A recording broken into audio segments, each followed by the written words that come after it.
All right, our thanks to Jonathan Coachman, the coach, for voicing that package on Packers-Lions. And our thanks to Pete Prisco for coming back down to earth a little bit. And Brady thanks you as well, because now he's opened up nearly a double-digit lead with Brady's great 11-4 week. Pete just could not follow up that 13-3-1 week with another win. No, I stunk.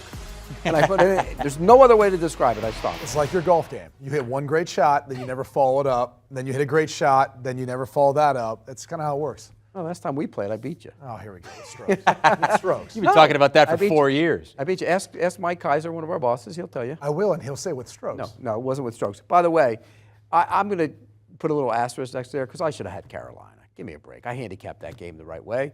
And they don't fumble at the end of the game. With 2 minutes left, I win the game. You go against Tom Brady. Such a loser. That was every my time best you bet. Okay, but you lost. It's how the I cookie would have had crumbles, 8. pal. Instead, I ended up with 6. So basically, the season is over, but we do pick the playoff game. Well, unfortunately, my best bet, I didn't even get a chance to because of the tragedy of what took place Right. on Monday nights. Okay. But we do pick the playoff, so it's not over yet. And we are not going to pick the Bills game this week against the Patriots. At this moment on Wednesday, still planning on playing that game, but there are some reports that there's a chance that they don't end up picking that. We're not going to pick it here on this show. We'll pick every other game, including the last game of the week, Week 18, which could be the last game of the season. We don't know yet. Lions and Packers. And Green Bay is favored by 4.5 here at home. Does it make it harder to pick, Brady, when you don't know if the Lions will be eliminated when this game starts? No, that doesn't matter to me because I think Dan Campbell's going to have this team ready to play. And as he said throughout the course of the week, Pete, it's either to be a spoiler or for a shot to try to go to the playoffs. Either way, they would love to be able to ruin the season for the Green Bay Packers because that's the case regardless, right? Green Bay needs this game in order to get in, and you better believe that spoiler effect is in full effect there in Detroit for Dan Campbell and the crew. Look, they beat the crap out of the Chicago Bears last week, and they're rolling once again after not really rolling it out the week prior versus the Carolina Panthers. On the flip side, obviously the Packers have got their mojo together. Aaron Rodgers has manifested this win streak that they're on right now. The only question is at that 4.5 number, do you feel comfortable laying those points? Because the Packers are going to win this thing. It's just by what's that margin. I think the Detroit Lions offense can maybe even keep pace with what we've seen from Green Bay. But in the end, it's going to be the Rodgers and the Packers are going to win this one. I feel comfortable enough to lay the points here. The rest of the NFC playoff field, they're rooting for the Lions. They do not want the Packers in. The Packers get in, they're a dangerous team, and the Packers will get in. They're going to win this game. We're starting to see little bits and pieces of them getting healthy again. They got the offensive line healthy. Bakhtiari's back. Jenkins is playing left guard again. The left side of the line is solidified. Rodgers looks more comfortable in the pocket. The young receivers, they've grown up with them. They're playing much better now. They can run the ball. They're averaging 125 yards on the ground per game. They're running the football. The one problem they have is the run defense, but I don't think that's going to be the issue in this game. So I think they handle their business. They get into the postseason, and nobody in the NFC wants to see them there. The one thing that concerns me about this is Ben Johnson's done a tremendous job this season for Detroit, scheming things up based on teams' weaknesses. And it may not be necessarily what Detroit wants to do, but they have the ability to do it. That is a physical offensive line. They can run the football at times. I wonder how much they will in this game because that's been an Achilles heel. I see the Packers as your pick, though. I know. I don't feel great about it. I do. I think they win. I think they win by 10. They win by 10. Wow. Yeah. Okay, both on the Packers minus 4.5. If that happens, Green Bay is in. If the Lions win this game, it would then come down to what the Seahawks do earlier in the day. The Seahawks have a chance to get into the postseason as well. They would need to beat the Rams. The Lions need the Seahawks to lose. So both on the Packers here. Many more games to pick. That's the last game of the weekend. We don't have any Thursday or Monday night games. We do have a couple of games on Saturday, including a matchup for the AFC South title. The free-falling Titans and the red-hot Jags. We'll pick it next. All right, here are the first games of the week. They're on Saturday. The Chiefs nearly double-digit favorites in Vegas against the Raiders, and then the battle for the AFC South title. The Jags minus 6.5 at home against the Titans. Winner of that game wins the division. If it ends in a tie, the Jags would have the better record, and they would win the division. Let's start Saturday, 4:30 Eastern Time, with the Chiefs 9.5-point favorites against the Raiders, and Jarrett Stidham, who looked pretty good in his first start, now he's facing the Chiefs. He didn't look pretty good. It looked phenomenal. I mean, it looked like that was the best game a Raiders quarterback's played all season. It looked like he was the quarterback that had played with Devontae Adams in college. They seem to have great chemistry and a good connection, so credit Josh McDaniels for putting together a game plan, too, to allow him to excel. but it had just a different feel for the Las Vegas Raiders last week. Now, I think they'll be competitive in this one, right? Jarrett Stidham's playing not only, he's not trying to be the quarterback necessarily of the future. I think the Raiders are going to have to look elsewhere, either draft or maybe Tom Brady, as everyone seems to connect the dots there. But definitely to be the backup, at least, and sustain himself in this league. For the Chiefs, it's hard to know how they're going to play this out, Pete, just because the indecision right now of what's going to happen with that Buffalo-Cincinnati game. I know it's tough to talk about it right now, but the reality is eventually there'll be a decision made, and that decision, whatever it may be, may impact then how the Chiefs view this game. But I'm willing to lay the points right now as we move forward with the 9.5. I just think Kansas City's going to be able to demolish that defense for the Raiders. I do think it'll be a higher scoring game.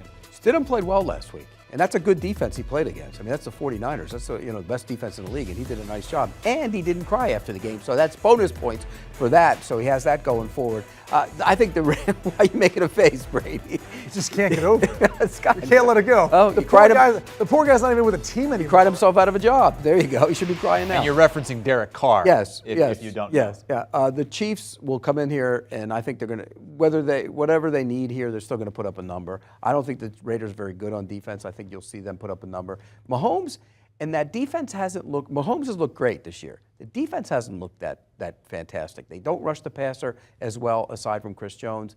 They need to be better doing that in the postseason. Final chapter on Patrick Mahomes winning the MVP. Is this game. Done. It's done. Could break the all-time single-season record for passing yards. He's 430 yards shy of Peyton Manning's record. He didn't miss Tyreek Hill that much, did he? Well, we thought at first few weeks, thought he might, but... What? I was just saying, we don't need to get into debate about it. They've got an additional game to do it, so let's just pump the brakes. Absolutely. It should be a per-game average. But he still had a great year. No, it's a phenomenal MVP year. Yeah. You know, and if they win, they might be the 1 seed in the AFC once again. They've hosted 4 straight AFC championship games. Saturday night, it's the matchup for a division championship, but it just doesn't feel like there's a lot of buzz for this game because it feels like we know how this game is going to go based on what we've seen the last month and a half from Jacksonville and Tennessee. Well, yeah, Tennessee's just struggled mightily. Now, Josh Dobbs is their starting quarterback, and I do think he gives them a better chance than Malik Willis, at least based on what we've seen in the short sample size we've got so far. A little surprised, too. Derrick Henry got a lot of burn time last week. I really thought Mike Vrabel was going to try to rest some of those guys. Maybe that was more based on what he felt like he needed. Whatever the case may be, you know better than anyone else how Jacksonville is matched up versus Derrick Henry through the years. How's that worked out? They don't play him very well. And so I'm not saying that Tennessee wins this game, but I do think it'll be a lot closer than this line is indicating. And so I'm taking the 6.5 points. I think Jacksonville wins and wins the AFC South. And that's just a credit to Doug Peterson, the way they've turned this thing around in Jacksonville.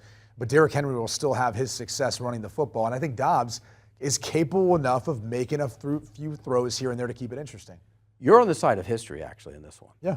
History favors the Tennessee Titans, and they've always dominated Jacksonville. Not this year, not earlier in the season, but for most of the last decade, in fact, for most of their history, pretty much forever, they have dominated the Jacksonville Jaguars. 1999, Jacksonville sitting at home, best team in the league. They were the best team that year, and lost to the Titans. They lost to them 3 times that year. Lost 3 games the entire year, all 3 to the Titans. This is different. This team is so broken right now in terms of everything they do on offense. And you talked about Dobbs playing. It's not just him. The offensive line, they have guys they picked up off the street starting on that offensive line. They don't have their center. They don't have their right guard. They don't have their left tackle. I think it's going to be a problem. I think Jacksonville, normally I would pick the Titans in this spot based on history. I'm not. I'm taking Jacksonville. They'll win the game, and they'll win it by about touchdown to 14 points. The mayor of Jacksonville. We should actually do a side-by-side comparison of the times Pete's picked Jacksonville. I picked the Texans. I picked the Texans last week. That's what I'm saying. You have not done very well handicapping the Jacksonville Jaguars this year. No, and in fact, last time they played the Titans, I picked the Titans. I know. By the way, Jacksonville could still get a wild card spot with a loss in this game. They would just need losses by the Dolphins, Patriots, and Steelers as well. So that's why last and week's a tie. Yeah, no. A tie wins a division for them. Right, a tie in this game, they win the division, sure. Recapping the picks on the Saturday games from Pete and Brady, they both like the Chiefs minus 9.5 and the over 52.5 in that game as Kansas City plays indoors in Vegas. Disagreement, though, on the Jags and Titans, though Brady does see the Jaguars winning that game, but not covering. Up next, we will pick the Ravens and the Bengals. It's a game that, depending on what the NFL decides to do with the game that hasn't been completed between Cincy and the Bills. It's a game that could decide the division this week. All right, bunch of games at 1 o'clock Eastern time on Sunday. These are the games that you can see on CBS. The Bills home against the Patriots. As of right now on Wednesday, that game is still scheduled to take place 1 o'clock Eastern time Sunday. Colts hosting the Texans. Browns, Steelers. Steelers can still get into the postseason. Ravens and Bengals, a game that will help decide the division. Over on Fox at 1 o'clock Eastern time, another slate of 4 games. Buccaneers aren't really playing for anything at this point. They're locked into their seed, but it sounds like they're going to play their starters. Dolphins need a win against the Jets and a Patriots loss, and they would be in. Teddy Bridgewater may or may not play. Don't know yet because of the pinky on his throwing hand and the injury to that. Could be Skylar Thompson again. Let's pick them. And let's start in that AFC playoff race. A couple of teams that are in, the Ravens and the Bengals. The Bengals a game and a half up on the Ravens in the division. If the NFL does decide to finish up that Bengals-Bills game, this could decide the division here. Yeah, there's no doubt. I mean, they're going to play this to win the game, to win the division, and potentially, too, depending on what other possibilities are out there for them with the seeding and all this. The biggest question is, where is Cincinnati as far as their frame of mind with everything they experienced this past week? I know it wasn't their player, but I think there's a lot of players still probably trying to internalize what took place. Pete, as a player, you almost become callous to some of the events that occur on the field. I mean, some of the worst, most horrific injuries you see, and scary ones. But you never think a guy is going to have his heart stop beating, and you're going to sit there and watch him have to be resuscitated there on the field. Like, that's one of those things that sticks with you for the rest of your life and makes you question a lot of stuff that's going on right now in the game you play. So, you don't know how that's going to play an impact on Cincinnati. Bottom line is, the Ravens on the other side of this matchup, they're just in a bad spot. Tyler Huntley, I think, has done an admirable job, but he's not Lamar Jackson back there. They've been able to run the football to a degree, but they just need more offensive firepower if you're going to be able to beat the Cincinnati Bengals. So I'm going to lay the 7 points here with Cincinnati at home. I'm with you. And it will be a challenge for them to get back out on the field. But you probably know this as well as anybody. You played the game. Once you get hit in the mouth, you go play. I mean, you put it behind you. And you had to deal with some of that in Kansas City when you had a tragedy off the field and guys went out and they played the next week, and you have to be able to play. I think it's in your mind. As soon as you get on the field, it probably goes out of your mind. And I think the Bengals are the better team here. The Ravens have offensive issues in a big way. And not just Huntley. I mean, they weren't playing great when Lamar Jackson was in the lineup either. I think the Bengals are rolling on offense, and I think they're going to roll here. I will be with you taking the Bengals minus the points. To your point, I mean, that incident occurred the day before a game. And one of the things the rest of the season, because we had a series of games after that we still had to play, we told ourselves, no one feels bad for you. The bottom line is guys still have jobs to do. They've still decided to play the rest of the season. You can't go out there with a mentality like someone's going to take it easy on you because of what's transpired beforehand. That may be tough for people to hear, but that's the reality of it. Is it's a job, it's a less physical game, and no one's going to be able to take it easy on you just because of what they all saw you go through, a week ago. Again, that game 1 o'clock Eastern time, and we also have another game that is going to help decide the wild card race in the AFC, though the Jets are not a part of it. The Dolphins are. Sportsline giving the Dolphins a 41% chance to get in.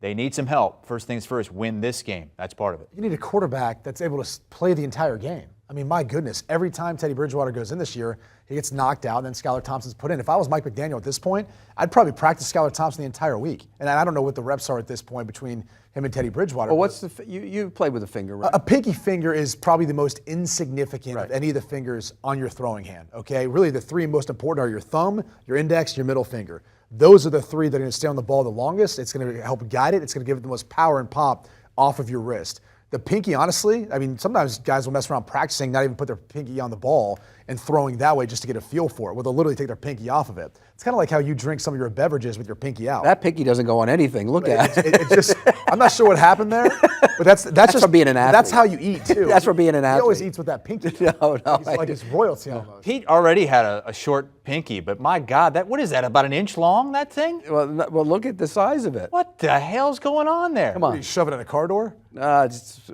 catching when I was a kid, and football, and in between helmets and everything else.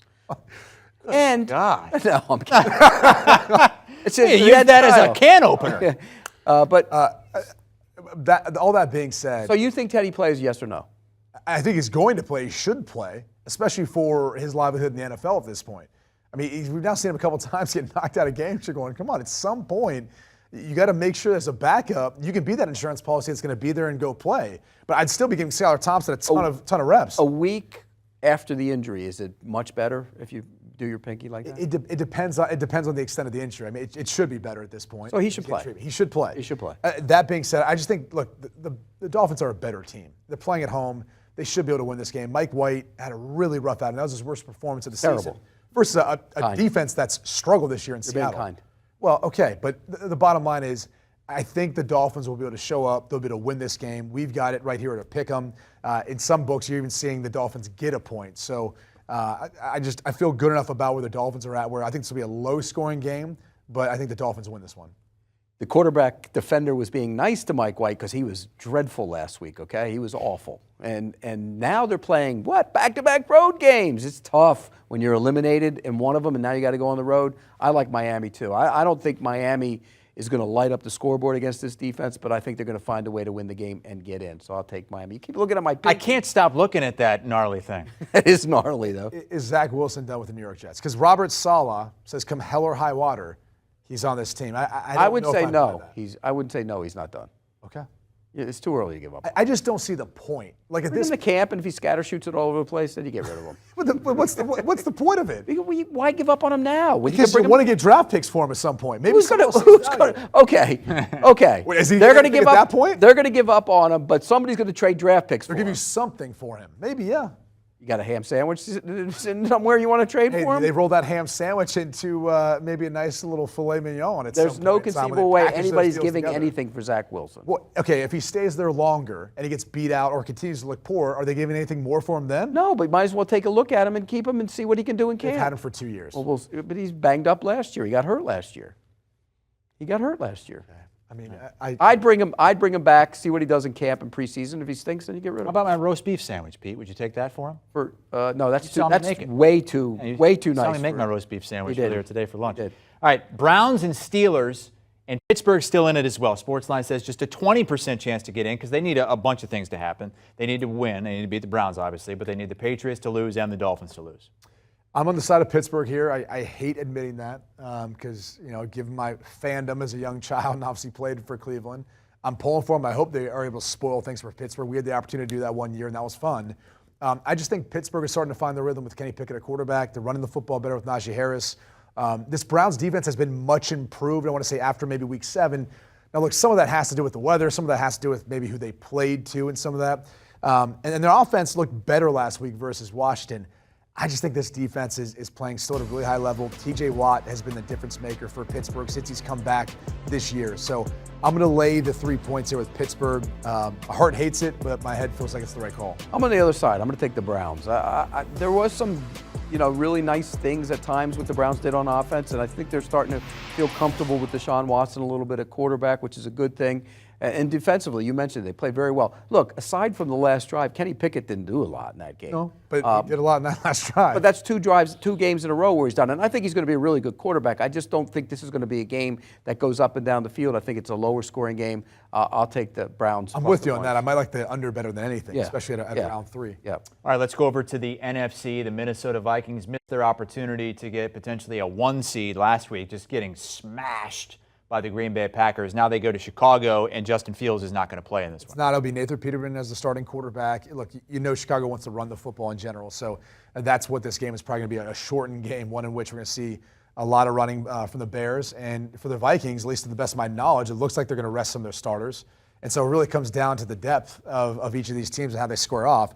Divisional matchup like this, a home underdog, I'll take the 6 points. I think these are the toughest games to be able to figure out and try to handicap because you have no idea how some of these backups are going to perform, especially for a team that has postseason aspirations. And for a team with the Chicago Bears, they're guys who are playing for the name on their back. Whether it's for the team they're on or for teams next year, they're just trying to put out as good a film as possible so they have a job next year. And I just think that number's too big for a game between backups. Why would you rest your starters in this game? I don't get that. What? If you're the Vikings. Because they could get the 2. Oh, you want the 2? Could get it. Or do you not want the 2? Because if you're the 2, you got to play Green Bay if they win. I also think, though, there is something to not being able to predict all what's going to take place. And you've got to do what's best for your team. And what If they you win, know. they're the 2. I understand that, but you also don't necessarily know if it'll even matter at the end of the day. Once Detroit beats Green Bay, now you're trying to avoid something, or maybe you're trying to position yourself to do it. But you want to be, if you can get the 2, you want the 2 because you're going to have a home game in the division. And you they're going to have the Giants. They're going to have a home game anyway in the divisional, the wild card round. You'd get the Giants in the wild card round. I'm talking about in the divisional round they would have. Oh, of course, and that's you'd hope for it. But again, you don't know that things are going to play out that way. And what if you risk one of your starters getting hurt? I just think there's a risk-reward conversation. This is a situation where you need to play. And when they do play, they will win this game easily. I think I'm going to take the Vikings minus the point. Well, Kevin O'Connell's always said they're expecting to rest these guys. Yeah, we'll see what they're going to rest. I don't believe them. All right. If the Bears do lose and the Texans win, Patriot game. Bears would get the number 1 pick. Being a little squirrely. You think that's what Kevin O'Connell's doing here? What's the point of it? I don't get it. To rest his players so you actually go into the wild card round. Do you not want a 2 seed? Of course, sure, but here's the problem: is if what's most important right now? Is it rest or is it getting a 2 seed? Getting a 2 seed. You get a home game in the second round. Okay, sure. The problem is, what happens if you have a starter get hurt in that instance? Now, does it really matter if you have a home game and if you don't win the wild card round? You can't go into a game thinking somebody's going to get hurt. You got to play. But that's the reality: is if you play the guys in this game and someone gets hurt, you would rest them. Yes, I would, because that's the one thing you can do to maintain the fact that we've got a home wild card round game and we want our starters to get their health and get ready to go on a run. Yeah, I wouldn't rest them. I'd play to get it. All right. Again, the 1 seed is the only seed that gets a bye. But as Pete said, if you get the 2, you can host 2 home games. A 3 seed, you might not be able to do that. Buccaneers and Falcons. This is an interesting one because the Bucs are locked into their spot. There's no implications here. They're locked into the 4 seed, but they've been saying this week that Tom Brady's going to play and the starters are going to play. It depends on how much. I think it's a game where we'll see how much they end up playing. But look, I got a chance to see the Atlanta Falcons up close and personal. They're not a prolific passing offense, but they are going to run the football well. Tyler Algier really should be up in the conversation for Rookie of the Year. He's been phenomenal. He's great getting yards after contact. Cordero Patterson adds into that too. And Desmond Ridder just is not going to put the ball in harm's way. And so I think this is going to be one of those lower scoring games. I love the under. Not knowing how much Tom Brady and some of the stars are going to play in Tampa Bay, that makes the spread a little tougher to predict. But I'll go ahead and lay the 4.5 points here because I do think eventually the Bucs are going to sit those guys, and you're going to see Atlanta want to prove something and build some more momentum for Arthur Smith and their squad going in the offseason. Tyler Algier is another proof of you don't draft running backs high, then you don't pay them because you can find them anywhere. Inverted linebacker. He's a good player. He runs hard and tough, and he does it all. You can find running backs anywhere. That's the bottom line. You can. Such a backhanded compliment from me. I mean, you can. You don't ever draft them in the first round, and you don't pay them. That's the bottom line. You don't do that. Thanks for your service, though. Thanks for all your hard work and your blitz pickup and everything. He's a good runner. He's a really good runner, and they're going to run the ball here. I don't know whether the Bucs will play that long. I think they're going to play him because we saw last week they look like they've got it going a little bit in the passing game. You want to keep that rhythm. So you want to feel that go a little bit. So I think he'll play into that. I think he'll play the first half. Yeah. And then I think the Falcons will win the game in the second half. I'll say this much. Mike Evans, 9 straight seasons with 1,000 yards. Is he a Hall of Famer? Yes, in my opinion. I say no. Not yet. Okay, that's your opinion. I think he's the most underrated. He's the most underrated wide receiver maybe in NFL history. You never hear people talk about him, and all he does is put up 1,000-yard receiving seasons every year. Jerry Rice, the only one to do it longer, 11 straight years for Jerry Rice. Mike Evans is a heck of a player. I just don't know if he's a Hall of Famer yet. He's got a couple more years to get there, though. Well, he does, and he's still playing, obviously, at a high level if you were to do that consistently. Well, and particularly if you put C.J. Henderson on him in man coverage. I mean, my gosh, he was terrible. Had the Panthers not blown that game against the Bucs last week, this next game would be a lot more interesting. It's not very interesting right now, but you can still win some money on it. It's the Panthers and Saints. And Pete, you had the Saints number 6 in your preseason power rankings. They waited way too long to turn it on here at the end of the season. Yeah, and I had them winning the division, to be honest with you. And they had a legitimate chance if they didn't blow the game at Tampa late in the season. And they've played much better down the stretch, which is a good thing for Dennis Allen. I don't think he's going to get fired. I think they'll keep him around. The fact that they've responded to him a little bit is a good thing. The defense was dominant last week. I mean, they were all over Gardner Minshew. I mean, they sacked him 6 times. They pressured the quarterback. I think they'll do the same here. I think they handle business. I can't imagine Carolina back-to-back road games after being eliminated and having a lead and blowing it, that they're going to show up and play hard here.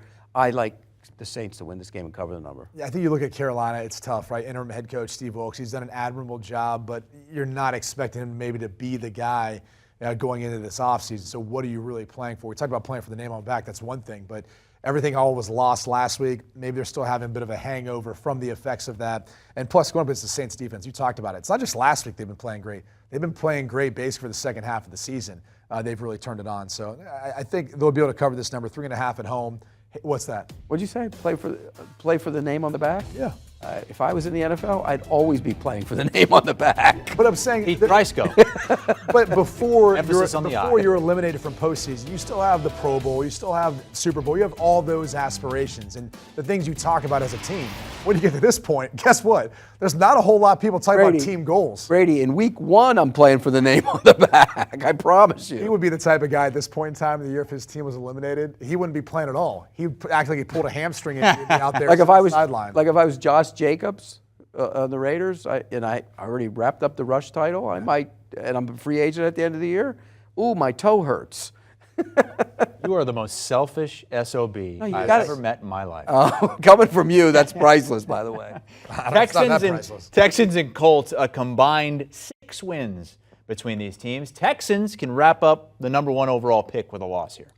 And that's probably the direction I think this is going. You know, I actually think they're the better team, at least despite last week, the way the Texans looked. It's hard to know what to predict with the Colts, but they're the home team. They're given 2.5 points. I think they can stay within this number. Sam Ehlinger, I would assume, is going to be starting this one. He is. And he looked better last week than the first time we saw him. So I think he gives a little bit of spark. Another guy he can joke about it, but he's definitely playing for the name on his back to make sure he's there next year on this roster, whoever the head coach may be, Jeff Saturday or whoever that is. And it won't be Jeff Saturday. Well, stop it. It won't be Jeff Saturday. What are you doing? I don't think it will be either, but he got the job in the first place. No one saw that coming, so who knows what Jim Irsay is going to do. So you got the Colts. I'm with you on the Colts. And I'm just sad that we're not going to see the greatest accident of all time play another game because he's been the worst quarterback in the league this year. He was terrible. Nick Foles was awful. If you make Sam Ehlinger, almost worse than Kayvon Thibodeau doing snow angels next to him while he's convulsing. That was bad. But if you make Sam Ehlinger look really good, then you're really that bad. They're bad, but I think they'll play better here. And by the way, if you're the Texans, guys, don't win. Do not win. You get the top draft pick. Do not win. Bryce Young? Yeah, Bryce Young. That it was going to be? Yeah, that's who you should pick. And then they got a later pick to get a win. Might have something to say. He looked good. Yeah, he did, but one game does not make a decision. We know that. It doesn't, but he's got a good body of work, and I think the other thing is... And he's got a bigger body. That's might come down to that. Yeah. In all seriousness, there's going to be people who evaluate it that way. Yeah. Pete Prisco, Brady Quinn with picks for the 1 o'clock Eastern time games on Sunday. There are a bunch of them, and there are a bunch of agreements from the guys. Bengals -7. Dolphins in a pick'em against the Jets.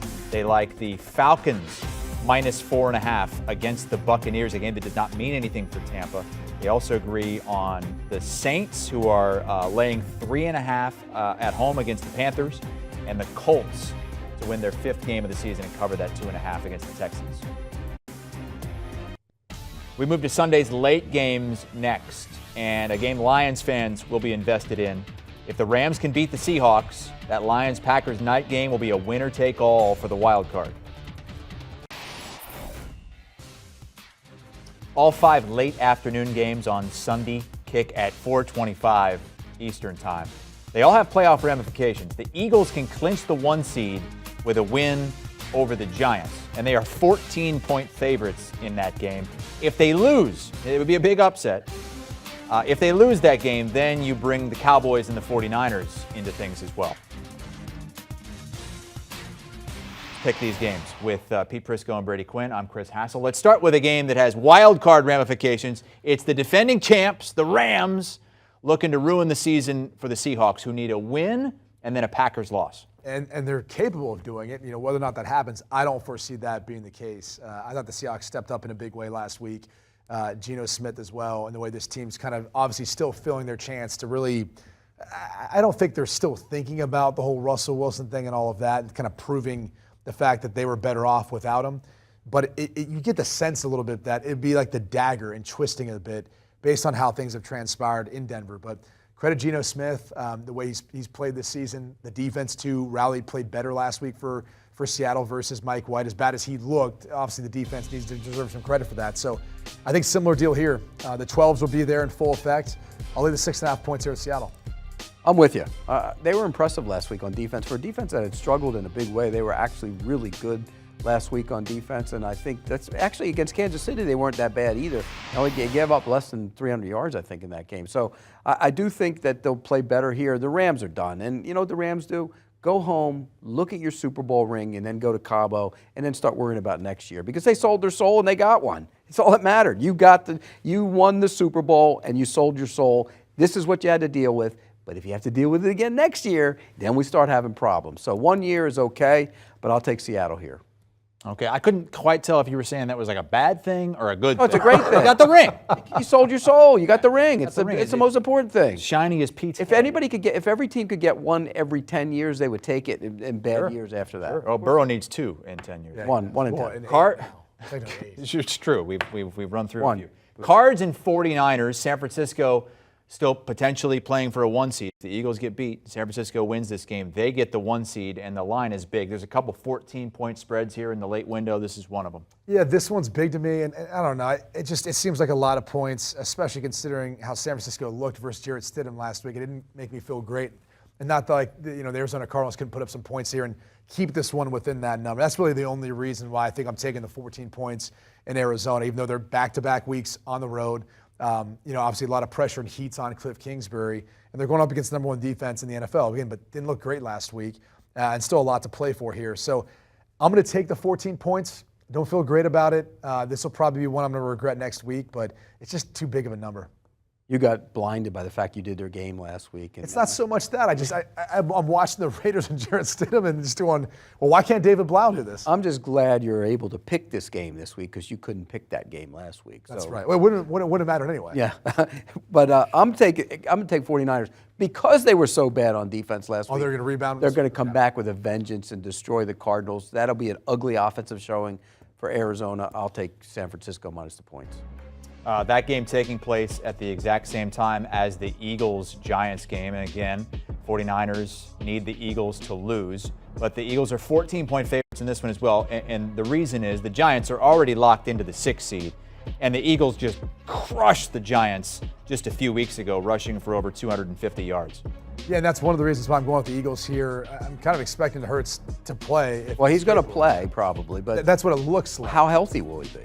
I don't know, but I think based on the last time these two teams played, the fact that this is a meaningful game, it's in Philly, it's a huge number, but I'm going to lay him. And if I'm Brian Daboll and the Giants, he's probably already locked up, at least in my opinion, Coach of the Year with the turnaround that they have. I know you've got some other candidates you're higher on. Kyle Shanahan's in the mix, too. Kyle Shanahan's in the mix. Doug Peterson, someone who you mentioned, if they win the AFC South, he'd be in the mix.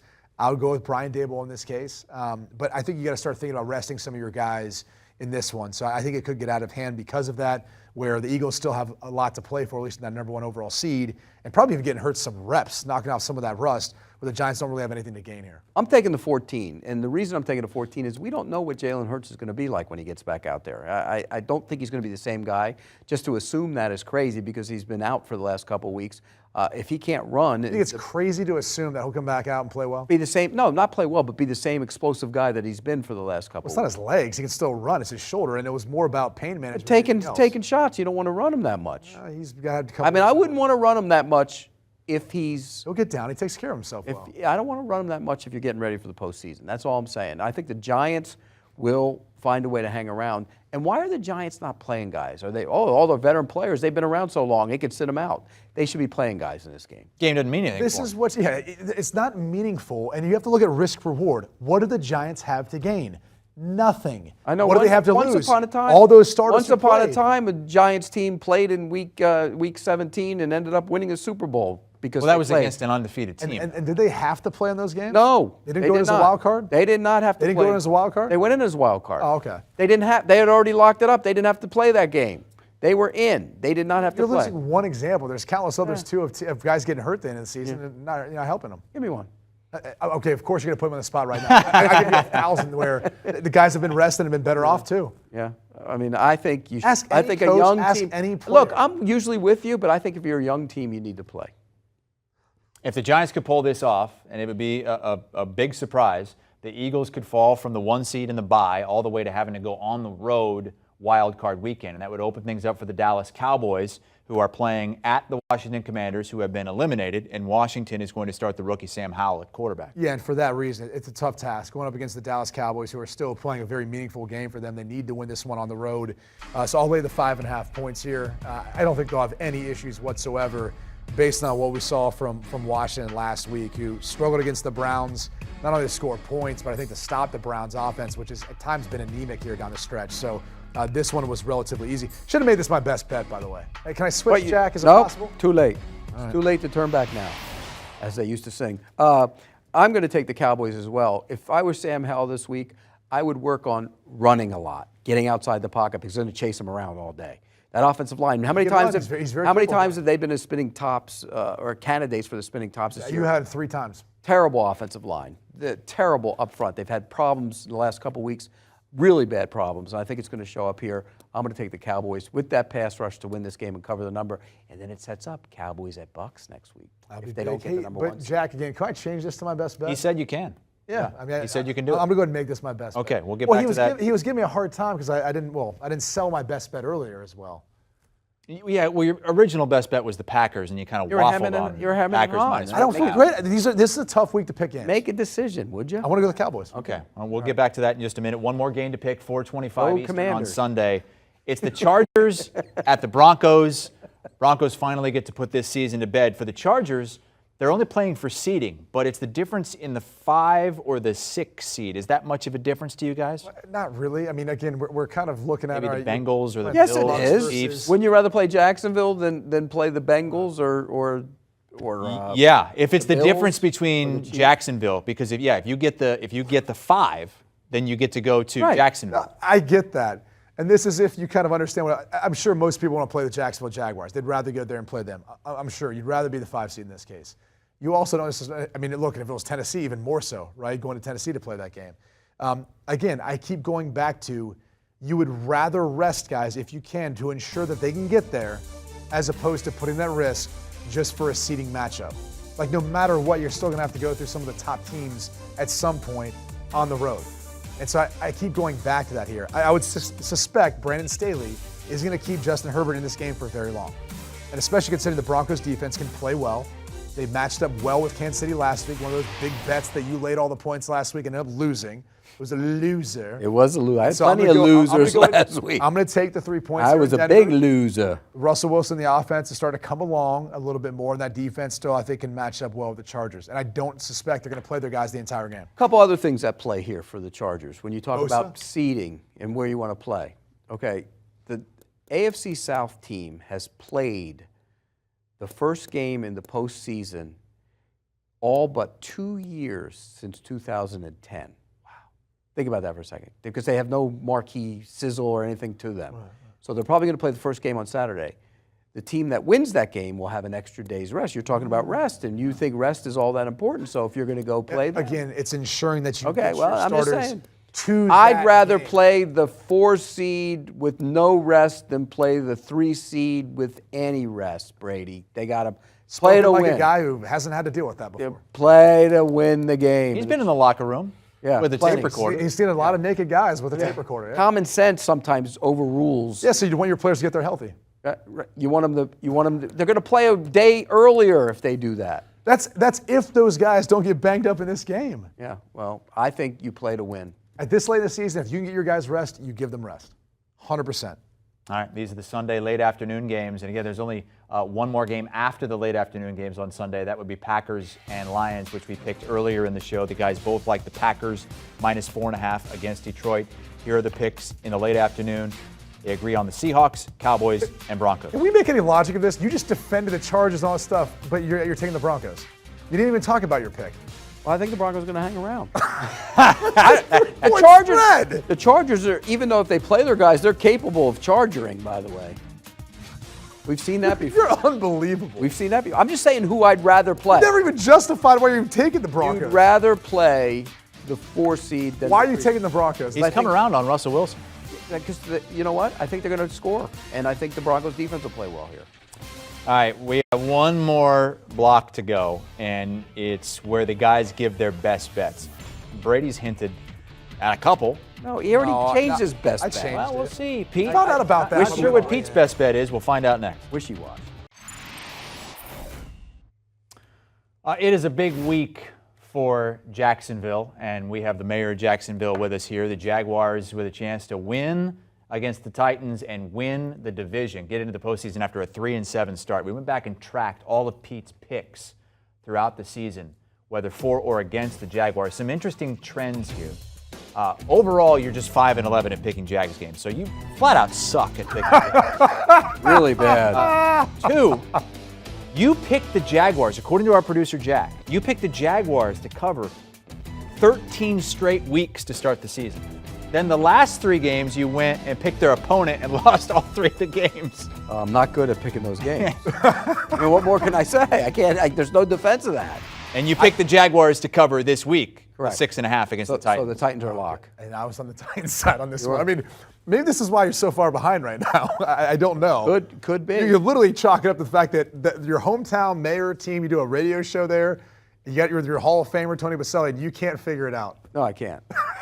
That's not your best bet this week, though, Pete. What is it? It's the New Orleans Saints. They will whack Carolina. Carolina's playing for nothing after what happened last week. They're going to have a Saints tough aren't time. playing for anything either. They got to have but they're at home. Tough time Okay. showing up. Okay. I've got Dallas, as I said earlier. Not Dallas, walking on Green this Bay, Green Bay, Dallas, one. Extra Green Bay, time Dallas. to prepare that defense versus a rookie quarterback. Green Bay, Dallas. You'll be able to cover the 5. Green Bay, Dallas. He changes. He's just like We what do you got? found out about Sam Howell coming into the show today. Yeah, I I don't switched know. my pick. You can ask The me. line probably changed too, and you're still picking that at -6. It's -5.5. Right? Minus 5.5. Your line's right. Well, Your it's line's probably about 8 now. How's that Jaguars pick looking? Bad. That's amazing. You backed the Jags 13 straight weeks. You were 5-8. And you know what? They were in all those games. Yeah. Now they're winning, and you're losing. Pete Prisco, Brady Quinn, Chris Hassel. Thank you for watching. Do you want a sports network that delivers everything that matters about the game? The highlights, the picks, the instant analysis, no yelling, no fake debates, no politics. Hit the subscribe button and never miss a moment.